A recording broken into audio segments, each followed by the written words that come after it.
ஆதியை துணை அனைத்து உறவுகளுக்கும் நமஸ்காரம். இன்னைக்கு நாங்கள் கூட பங்கிக்க போகிற தலைப்பு தெய்வ திருப்பாடல்கள் உதயமானது எப்படி. நம்ம எல்லாருக்குமே தோத்திர பாடல் எல்லாருக்குமே தெரியும், ஆனால் அது எப்படி பிறந்ததுன்னு நம்ம இருக்கிற எல்லாருக்கும் தெரிஞ்சுக்கலாம், சில பேருக்கு தெரியாமல் இருக்கும். அவங்களுக்குலாம் நான் இன்னைக்கு இதை பற்றி சொல்கிறேன். நான் இதை எங்கேருந்து படித்து எனக்கு எப்படி தெரிஞ்சதுன்னா, மெய்வழி சாலை இளங்கலை கோட்டானந்த தாத்தா தெய்வத்தை பற்றி, தெய்வத்தோட வாழ்க்கை வரலாறு பற்றி ஒரு நூல் எழுதி வச்சிருந்தாரு. அதை நான் இப்போ சமீபத்தில் படித்தேன். அதுலேருந்து நான் தெரிஞ்சுக்கிட்டு தோத்திரப்பாடலாம் எப்படி உதயமாச்சுன்னு நான் கொஞ்சம் தெரிஞ்சுக்கிட்டேன். அதை இப்போ நான் அவங்க கூட கொஞ்சம் பண்ணிக்கிறேன். ஃபர்ஸ்ட் நம்ம முதல் பார்க்க போகிற தோத்திரப்பாடல் ஆத்தாளை வந்தனுக்கு அமுதமூட்டி. ஆத்தாளை வந்தனுக்கு அமுதமூட்டி அனைத்தடிமை கொண்ட எந்த அம்மா அம்மா பூத்தாலே உலகமெல்லாம் நிறைந்து வீச ஊட்டிவிட்ட பெருங்கருணை மலையே ஆகி நீர்த்தாலே மும்மரத்தின் உவடதெல்லாம் நீக்கி அழகேற்குகின்ற நிமலவேணி வேத்தழுக முகம் பார்த்து அண்ணால் மெல்லடியை கொடுத்தாண்டோ வேலோய் போற்றி. இந்த தோற்றிருப்பாலும் இப்போ நான் எப்படி உங்க கூட சொல்ல போறேன். நம்ம தெய்வமும் பாட்டியார் அவர்களும் அகில வரும்போது குற்றாலம் அந்த இடத்துக்கு போயிருந்தாங்களாம். நம்ம பாட்டியார் எப்பவுமே தவத்துக்கு போவாராம். அப்படி அவர் தவத்துக்கு போனால் ரொம்ப நேரம் கழிச்சு தான் அவர் கண் முடிப்பாராம். அந்த பழக்கம் நம்ம பாட்டியாருக்கு இருந்துதான். அப்போ ஒரு நாள் அவங்க பாரி அப்படின்ற ஒரு இடம் அவங்க பக்கத்தில் இருந்துதான். பாரினா வேற ஒன்றும் இல்லை, பாரி குளம் தான். அவங்க பக்கத்தில் இருந்துதான். அதை பார்த்து நம்ம தெய்வத்துக்கு ரொம்ப ஆசை வந்துச்சான். நம்ம நீச்சல் அடிச்சு எத்தனை நாள் ஆகுது, நமக்கு நீச்சலாம் ரொம்ப பிடிக்குமே, பாட்டியார் இப்போ தவத்தில் தானே இருக்காங்க, நம்ம கொஞ்ச நேரம் போய் நீச்சல் அடிச்சு வந்துடலாம், அவர் தான் கண் விழிக்க ரொம்ப நேரம் ஆகுன்னு சொல்லிட்டு நமக்கு கொஞ்ச நேரம் நீச்சல் அடிச்சு வந்துடலான்னு சொல்லிட்டு அதே பாறை குளத்தில் போய் அவர் நீச்சல் அடிக்க ஆரம்பிச்சுக்கிறான். அவர் நீச்சல் அடிக்கிறாரு. அவர் ஆசை தீர அவர் நீச்சல் அடிக்கிறாரா. அவரால் எவ்வளோ முடியுமோ அவர் நீச்சல் அடிக்கிறாராம். அவர் எந்த அளவுக்கு நீச்சல் அடித்தாருன்னா அவர் சோர்ந்து போகிற அளவுக்கு அவர் நீச்சல் அடித்தாரா. சரி போதும், பாட்டியார் தவத்திலேருந்து எழுந்துட போகிறாருன்னு சொல்லிட்டு அவர் திருக்கரத்தை அந்த பாறை மேலே வைக்கிறாரா வழுக்குதான். அவர் 2 திருக்கரத்தை வச்சு ட்ரை பண்ணிட்டே இருக்காரு. ஆனால் அவர் வலிக்கிட்டே இருக்கா. அவரால் ஏறவே முடியலையா. அவருக்கு ரொம்ப பயமாச்சு. நம்மளால என்ன ஏறவே முடியலையே, பாட்டியார் தவத்தில் எழுந்துட்டா நம்மளுக்கு திட்டிடுவாங்களா, நான் என்ன ஆகும்னு சொல்லி ரொம்ப பயத்தில் அவர் ரொம்ப சோர்ந்து போய் தானே இருந்தார். ஒரு மாதிரி சோர்ந்து போய் ஒரு மாதிரி மயக்க நிலைக்கு வந்துட்டாராம்.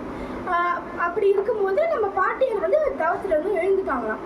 எழுந்து சுற்றி முற்றி பார்த்தா நம்ம தெய்வம் இல்லவே இல்லையா. சரி கொஞ்ச நேரம் தேடி போனாங்க. பார்த்தா அவர் மயக்க நிலையில் இந்த குளத்தில் இருக்காராம். அதை பார்த்த பாட்டியார் அவர் வச்சு ஒரு துண்டை போட்டு அவர் எடுத்து மேலே கொண்டு வந்தாராம். நம்ம தெய்வம் ஆல்ரெடி ரொம்ப நேரம் தண்ணியில் இருந்ததுனால அவங்க உடம்பெல்லாம் அப்படியே நடுங்குதான். அதை விட அவங்களுக்கு என்ன பெரிய பயம்னா, பாட்டியார் நம்மளை என்ன சொல்லிட போகிறாங்களோ, நம்மளை திட்டிட போகிறாங்களோ அப்படின்ற பயம் அவங்களுக்கு ரொம்பவே அதிகமாக இருந்துதான். ஆனால் நம்ம பாட்டியார் என்ன சொன்னாங்கன்னா, செல்லமா இப்படி பண்ணலாமா அப்படின்னு கேட்டு ரொம்ப பாசமாக அவரோட கன்னத்தில் தட்டினாங்களாம். இதை பார்த்து நம்ம தெய்வத்துக்கு மனமுருகி நம்ம திட்டுவாருன்னு நினச்சோம். ஆனால் அவர் நம்ம மேலே எவ்வளோ பாசமாக இருக்காருன்னு சொல்லி கண் கலங்கி அப்போ நம்ம தெய்வம் நம்ம பாட்டியாருக்கு பாடின இந்த தோத்திரப்பாடல் தான் ஆத்தாளை வந்தனுக்கு அமுதமூட்டி. இப்போ நம்ம அடுத்ததாக பார்க்க போகிறது குருமணி மாலை என்ற தோத்திரப்பாடல் எப்படி உதயமாச்சுன்னு தான் பார்க்க போகிறோம். நம்ம தெய்வமும் பனிமதி நாச்சியாரும் நம்ம பெரியம்மா மதினா அப்படின்ற ஊருக்கு போயிருந்தாங்களாம். அப்படி போயிருக்கும் போது நபிகள் நாயகமோட சமாதி ஸ்தலம் அங்கே இருக்குது. சரி அங்கே போய் பார்க்கலான்னு சொல்லிட்டு அவங்க 2 பேரும் அங்கே போனாங்களாம். அங்கே போனோடனே நம்ம தெய்வம் அப்படியே கண் கலங்கி ரொம்ப மனமுருகி இருந்தாராம், அழுதுட்டு இருந்தாராம். ஏன்னா நம்ம நாயகம் அவர்கள் அவருடைய தீர்க்க தரிசனத்தில் குறிப்பிட்டிருப்பாரு, மகதி அலைஹிஸ்ஸலாம், அதாவது தெய்வம் என் குலத்திலே பிறப்பாரு அப்படின்னு சொல்லி எழுதி வச்சிருப்பாராம். அது மட்டும் இல்லாமல் நாயகர் அவர்களோட அவரோட தனிப்பெரும் கருணை, அவர் என்னெல்லாம் பண்ணியிருக்காரு, அவரோட பெருமை எல்லாமே நினச்சி நம்ம தெய்வம் மனம் முருகி அழுதுட்டு இருந்தாங்களாம். அப்படி கண் கலங்கி அவர் 24 பாடல்கள் அங்கே பாடினாராம். அந்த பாடலில் என்ன சிறப்புனா எல்லாமே கடலே கடலே அப்படின்னு சொல்லி முடியுமா. எடுத்துக்காட்டுக்கு தத்துவம் கடந்த கடலே அப்படின்னு சொல்லி அந்த 24 பாடல்கள் முடிகிற போது எல்லாமே கடலே கடலே அப்படின்னு சொல்லிட்டு முடியும். இதுதான் அந்த பாடலோட சிறப்பு. இதெல்லாம் ஓரமாக கேட்டுட்டு இருந்தா ஒரு வயதான பேர் வந்து தெய்வத்துக்கிட்ட வந்து அவரோட திருக்கரத்தை வாங்கி அவர் கண்ணில் ஒத்திக்கிட்டாராம். அவர் ஒத்திக்கிட்டு வந்து சொன்னாரா, நான் எனக்கு இப்போ 89 வயசாகுது, நான் 64 வருஷமா இங்கே இருக்கேன், 25 வயசுல நான் இங்கே வந்தேன், இது வரைக்கும் நான் எத்தனையோ பேர் இங்கே வந்து பார்த்துருக்கேன், ஆனால் உங்களை மாதிரி இவ்வளோ மனமுருகி நாயகர் அவர்களை பற்றி இவ்வளோ மனமுருகி ஒரு பாடல் பாடி நான் இது வரைக்கும் என் வாழ்க்கையில் கேட்டதே இல்லை. ஆனால் எனக்கு ஒன்று மட்டும் நல்லா தெரியுது, நீங்கள் ஒரு வானவர்ன்றது மட்டும் ரொம்ப நல்லா தெரியுதுன்னு சொல்லிட்டு அந்த 24 பாடல்களையும் அவர் வந்து அரபிக் மொழியில் வந்து எழுதிட்டாராம். அப்படிதான் இந்த குருமணி மாடி என்ற தோற்றப்பாடல் வந்து உதயமாச்சு. இப்போ நம்ம அடுத்ததா பார்க்க போறது வந்து பொன்னரங்கு கும்மி. நமக்கு பொன்னரங்கு கும்மின்னா என்ன ஞாபகம் வருது? செல்வ பொங்கல் தானே ஞாபகம் வருது. நம்ம செல்வ பொங்கல் என்ன பண்ணுவோம், நம்ம கொடிமரத்தை சுற்றி எல்லாருமே வந்து கும்மி அடிப்போம்ல.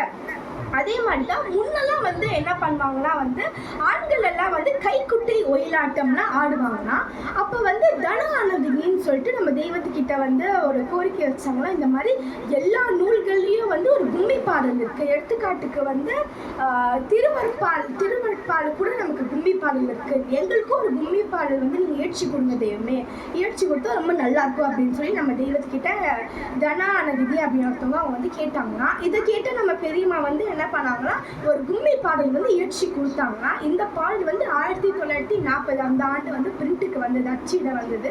இப்போ வரைக்கும் நம்ம கும்மி அடிக்கும் போது பாடுற அந்த பாடல் வந்து நம்ம பெரியம்மா அவங்க இயற்றி கொடுத்த பாடல் தான். இப்படிதான் தெய்வம் எழுத நம்ம பெரியம்மா இயற்றி கொடுத்த பாடல் தான். அது இப்படிதான் வந்து அந்த கும்மி பாடல் வந்து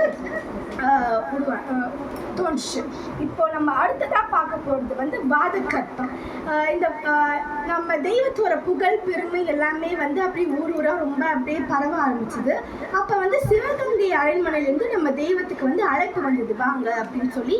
நம்ம தெய்வமும் வந்து அங்கே போனாங்க. நம்ம தெய்வம் வந்து எங்க தங்கினாங்களா வந்து சிவகங்கை பயணியர் விடுதி, அதாவது வந்து டிராவலர்ஸ் பங்களா, அங்கதான் நம்ம தெய்வம் வந்து தங்கினாங்க. அடுத்த நாள் அவங்க அங்கே போகும்போது தெய்வத்துக்கு ராஜ உடையெல்லாம் போட்டு தெய்வத்தை வந்து நல்லா சீர்டு திருப்பமும் நல்லா அலங்காரம்லாம் பண்ணி அப்படியே ராஜா மாதிரி நம்ம தெய்வத்தை வந்து ஃபுல்லாக அலங்காரம் பண்ணி புஷ்ப அலங்காரம் பண்ண காரில் வந்து அந்த சிவகங்கை அரண்மனைக்கு நம்ம தெய்வத்தை வந்து கூட்டிகிட்டு போனாங்கன்னா நம்ம தெய்வத்துக்கு என்ன ஒரு பழக்கம்னா எப்பவுமே ஒரு தகர பெட்டி வச்சுருப்பாங்க. எதுக்குன்னா அவரோட தலைப்பாகை வந்து கலையாமல் இருக்கணும். அப்போ மட்டும் அவர் தலைப்பாகை எடுத்து அந்த தகர பெட்டியில் வச்சு அவர் எப்பவுமே அந்த தகர பெட்டி வச்சிருப்பாரு. அது ஒரு பழக்கமாக வச்சுருந்தாரு. அப்போ அந்த அரண்மனை வந்துட்டு போது அங்கே இருந்த மேஜிஸ்ட்ரேட் வந்து என்ன சொன்னாரோ, இறங்குங்க அப்படின்னு சொல்லி சொன்னாராம். அப்போ நம்ம தெய்வம் வந்து என்ன பண்ணாரா, அந்த தகர பெட்டியை எடுத்து அவரோட கக்கத்தில் வந்து வச்சுக்கிட்டாராம். அவங்க அதை பார்த்து அந்த மெஜஸ்டிக் வந்து முகமே வாடிடுச்சான். என்ன நம்ம இவரை வந்து இவ்வளோ நல்லா ரெடி பண்ணி எல்லாம் சிறசிறப்புமா ரெடி பண்ணி கூப்பிட்டு வந்து என்ன இவர் தகரப்பெட்டி எடுத்து வச்சுட்டாருன்னு சொல்லி ஒரு முகமே வாடி ஒரு மாதிரி சோகமாயிட்டாராம். இதை பார்த்து நம்ம தெய்வம் என்ன பண்ணாங்கன்னா உடனே அந்த கார் மேலே ஏறிட்டாங்களா, ஏறி அந்த தகரப்பெட்டி எடுத்து கையில் அடிச்சுட்டு அப்போ ஒரு பாடல் பாடினாங்களோ, அதுதான் வந்து மாதவன் தவ மருந்து ஒன்று இருக்கு, வாங்க வாருமே மரண வறுமை தீருமே அப்படின்னு சொல்லி நம்ம தெய்வம் பாடினாங்கன்னா அங்கே பக்கத்தில் இருந்த மக்கள் எல்லாமே வாங்க வாருமே வாங்க வாருமே பாடி ஒரு பஜனை மாதிரி ஆயிடுச்சான். அப்போதான் அந்த மெஜஸ்டிக் முகத்தில் ஒரு சிரிப்பே வந்தா, பரவாயில்லையே அவர் எப்படி சமாளிச்சுட்டாரு, நம்ம கூட சோகமாயிட்டுமே அப்படின்னு சொல்லி அவர் நினைச்சாரா. இதுல இருந்து நமக்கு என்ன தெரியுதுன்னா நம்ம தெய்வம் வந்து அடுத்தவங்க ஃபீலிங்ஸ்க்கு எவ்வளோ வேல்யூ எவ்வளோ ரெஸ்பெக்ட் பண்றாங்க நமக்கு இதுல இருந்து தெரியுது. அவன் சொன்னா எனக்கு நான் ஏன் மாதிரிடும் இல்லாம நம்ம சுத்தி இருக்கவங்களும் ரொம்ப நல்லா சந்தோஷமா வச்சுக்கணும்னு சொல்லி நம்ம தெய்வம் நினைக்கிறாங்க. அப்போ உருவான இந்த பாட்டு தான் வந்து வாதக்கற்பம். இப்போ நம்ம அடுத்ததாக பார்க்க போகிறது வந்து குரு ஸ்தோத்திரம். நம்ம பாட்டையார் தணிகை மணி வல்லப்பினான் வந்து உதயமானதும் வந்து அவதாரம் எடுத்ததும் அங்கே தான் அரக்கஸ்தலம் ஆனதுமே அங்கே தான் குணையில் தான் நம்ம பாட்டையார் வந்து ஆனார். அப்போ வந்து தெய்வம் வந்து பாட்டையாரை பார்க்க வந்து அவரோட அரக்கஸ்தலத்துக்கு வந்து நம்ம தெய்வம் வந்து போயிருந்தாராம். அப்படி போயிருந்த போது அவர் வந்து கண்ணீர் விட்டு அழுது ரொம்ப அழுதாராம். ஏன்னா வந்து அவர் சிறு வயசுலேருந்து எல்லா ஆபத்துலேருந்தும் என்னை காப்பாற்றிருக்கீங்களே, தோன்றா துணையா என் கூட நின்று என்னை எல்லா ஆபத்துலேருந்தும் என் கூடயே இருந்து என்னை காப்பாற்றிருக்கீங்களே அப்படின்னு சொல்லி ரொம்ப மனமுருகி வந்து நம்ம தெய்வம் வந்து கண்ணீர் விட்டாங்களாம். அப்போ நம்ம தெய்வம் பாட்டியாருக்கு பாடின இந்த பாட்டு தான் குரு ஸ்தோத்திரம். தாயளித்திட்ட செல்வம் தந்தையர் அளித்த செல்வம் சேயளித்திட்ட செல்வம் சீர்பெற தூக்கி பார்க்கில் மாயளித்திட்டதென்ன அறிந்த நான் மறை கெட்டாத நீ அளித்திட்ட செல்வம் நீடூழி காலம் வாழ்க. இதை வந்து நம்ம தெய்வ குரு ஸ்தோத்திரம் ரொம்ப பெருசாக நிறையவே பாடியிருந்தாங்க. ஆனால் இப்போ நம்ம கிட்டே இருக்கிறது ஒரு 15 ஸ்டான்சஸ் மட்டும் தான் நம்ம கிட்டே இருக்கு. அப்போ புனேல நம்ம தெய்வம் வந்து பாட்டியாருக்காக பாடினது, அப்போதான் வந்து குரு ஸ்தோத்திரம் வந்து பிறந்தது. இப்போ நம்ம அடுத்து பார்க்க போகிறது வந்து குருமுராதி, முரிது சுருக்கம், ஞான அகவல், ஞானக்குரல். இந்த நான்கு வந்து எப்படி வந்து பிறந்தது அப்படின்னு சொல்லி தான் நம்ம பார்க்க போகிறோம். நம்ம பாட்டியார் வந்து தெய்வத்துக்கிட்ட சொன்னால் நைமிசாரண்யம் சொல்லி ஒரு ஊர் இருக்குது. அங்கே வந்து ஒரு வனம் இருக்கும். வனம்னா ஒரு காடு, ஃபாரஸ்ட். அங்கே ஒரு வனம் இருக்கும். அங்கே வந்து கூர்மாசிரமம் சொல்லி ஒரு இடம் இருக்கும். அங்கே போய் தவம் பண்ணுங்க அப்படின்னு சொல்லி நம்ம பாட்டியார் வந்து நம்ம தெய்வம் அவர்கள்கிட்ட வந்து சொன்னாங்கன்னா, அங்கே வந்து நிறைய ரிஷிகள் குருமார்கள் எல்லாமே அங்கே போய் தவம் பண்ணுறது உண்டு ஒரு பழக்கமாக வச்சு நம்ம பாட்டியார் நம்ம தெய்வத்துக்கிட்ட வந்து அங்கே போகிறதுக்கான வழி, தடம், இடம், அடையாளம் எல்லாமே நம்ம பாட்டியார் தெய்வத்துக்கிட்ட வந்து சொல்லி வச்சுருந்தாங்கன்னா, அப்போ நம்ம தெய்வமும் நம்ம பெரியம்மா பனிமதி நாச்சியாரை வந்து அங்கே போகலான்னு சொல்லி கிளம்புனாங்க. ஆனால் அங்கே போகிறதுக்கு முன்னாடி நம்ம தெய்வம் நம்ம பெரியம்மாவுக்கு வந்து வில்வித்தை எப்படி பண்ணணும்னு சொல்லி நல்லா சொல்லி கொடுத்துருந்தாங்களாம். அவங்க எந்த அளவுக்கு அதில் எக்ஸ்பர்ட்டாக இருந்தாங்கன்னா, அங்கே இருக்கிற ஒரு தேங்காய் மரத்தில் அந்த 5வது தேங்காவை அடிங்கன்னு சொன்னால் அவங்க கரெக்டாக அடிப்பாங்களாம். அந்த அளவுக்கு அவங்க அந்த வில்வித்தையில் வந்து சிறப்பு வாய்ந்தவங்களாம் வந்து இருந்தாங்களாம். அவங்களும் அங்கே இருக்கிற அந்த கூர்ம சிரமம் அந்த இடத்துக்கு வந்து அவங்களும் போயிட்டாங்களாம். போய் பார்த்தா அங்கே ஒரு குகை மாதிரி இருந்தது. அந்த குகைக்குள்ளே ஒரு புலி இருந்துதான். அதை பார்த்து நம்ம தெய்வம் என்ன பண்ணோம்னா, நம்ம பெரியம்மா ஒரு மரத்து மேலே ஏற்றி அங்கே இருக்கிற சுள்ளி வரகு எல்லாமே வந்து எடுத்து நெருப்பு மூட்டி அந்த குகைக்கு முன்னாடி வந்து வச்சுட்டாங்கன்னா, அப்போ அப்படி வச்சு அந்த புளியால் அந்த குகைக்குள்ளே போக முடியாதுல்ல, நெருப்பு புகையாக இருக்குல்ல. அந்த புளியை முதல் நாள் வந்து பார்த்து தான் என்ன எப்படி இருக்குன்னு சொல்லி போயிடுச்சா. 2வது நாள் வந்து தான், அப்புறம் 3வது நாள் வந்து தான். அதுக்கப்புறம் அந்த புளி அந்த வழியே மறந்து அங்கே வரதே விட்டுருச்சோம். அதுக்கப்புறம் நம்ம தெய்வம் வந்து அங்கே டவுன் பண்ண ஆரம்பிச்சாங்களாம். அங்கே டவுன் பண்ண ஆரம்பித்து நம்மளோட பனிமதி நாச்சி நம்ம பெரியம்மா வந்து எப்பவுமே வந்து இந்த மரத்து மேலே காவல் காத்துட்ருப்பாங்க. ஏன்னா ஏதாச்சும் அனிமல்ஸ்லாம் வந்துடக்கூடாதுன்னு சொல்லி அந்த வில்லை வச்சு எப்பவுமே காவல் காத்துட்ருப்பாங்களாம். நம்ம தெய்வம் எப்போல்லாம் தவத்தை விட்டு எழுந்து வராங்களோ அப்பப்போலாம் வந்து காய்கனிகள் எல்லாமே பசியார கொடுப்பாங்களாம்.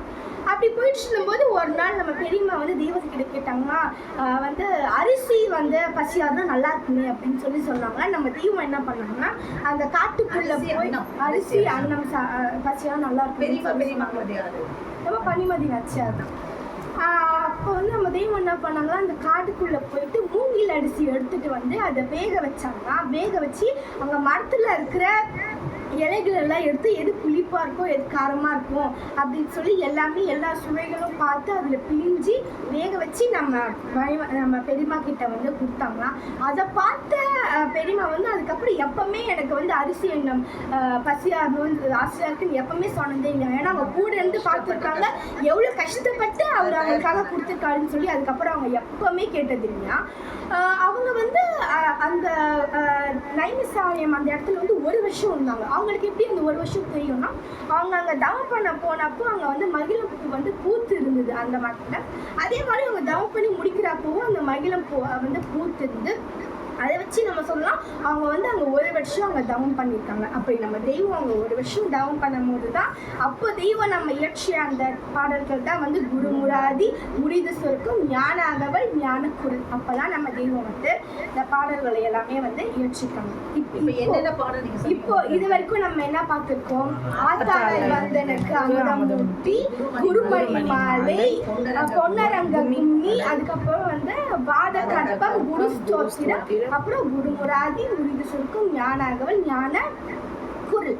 இது எல்லாமே எப்படி வந்து அப்படின்னு சொல்லி திருப்பாடல்கள்லாம் எப்படி இயற்றினாங்க நம்ம தெய்வம் அவர்கள் சொல்லி இப்போ நம்ம பார்த்துருக்கோம். நம்ம தெய்வம் வந்து மொத்தம் 4 வேத நூல் வந்து இயக்கி வச்சிருக்காங்க. அதுல வந்து ஆதிமை உதய பூர்ண வேதாந்தத்துல தான் வந்து எல்லா தெய்வத்தோட திருப்பாடல்கள் எல்லாமே வந்து இருக்கும். அதை நம்ம படிச்சு பழகி தெய்வத்தோட மூலமந்திரத்தை நாக்கோட ஒட்டி வச்சு தெய்வ சொல்படி நடந்து அந்த சொர்க்க பதிவாளுக்கு நம்ம எல்லாம் போவோம். நடந்தா போயிடுவோமா? அன்பு இரக்கம் எல்லாம் வச்சு நம்ம சொர்க்க பதிவாளுக்கு போனோம். நிலைத்து நின்றவர்களுக்கு நிச்சயம் வாய்க்கும் அந்த வரமான சொர்க்க பதிவாக நல்வாழ்வு. தொடர்ந்து மெய்யை பேசுவோம். நமஸ்காரம். யாரோட அன்பு இறக்கம் வேணும்? நம்மளோட அன்பு இறக்கம் முக்கியமா, தெய்வத்தோட அன்பு இறக்கம் முக்கியம். தெய்வத்தோட அன்பு நம்ம மேல இருக்கணும். நம்ம மேல இருக்கணும். தெய்வத்தை அதை எப்படி பெறணும்? நம்ம தெய்வத்துக்கிட்ட இருந்து நம்ம பெறணும் இல்லையா? நமஸ்காரம்.